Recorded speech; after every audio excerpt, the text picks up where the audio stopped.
আসসালামু আলাইকুম প্রিয় শিক্ষার্থীরা, আশা করছি সকলে ভালো আছেন, সুস্থ আছেন।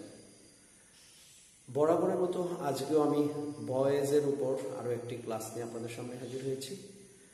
আজকে আমরা ভয়েসের উপর যে স্ট্রাকচারগুলো বা যে স্ট্রাকচারটি দেখব সেটি হচ্ছে মোডাল অক্সিলারি ভার্ব থাকবে। আমরা কিভাবে প্যাসিভ থেকে অ্যাক্টিভ এবং অ্যাক্টিভ থেকে প্যাসিভ ভয়েসে রূপান্তর করব সেই বিষয়টি নিয়ে বা সেই বিষয়গুলো নিয়ে আজকে আমি আপনাদের সামনে হাজির হয়েছি।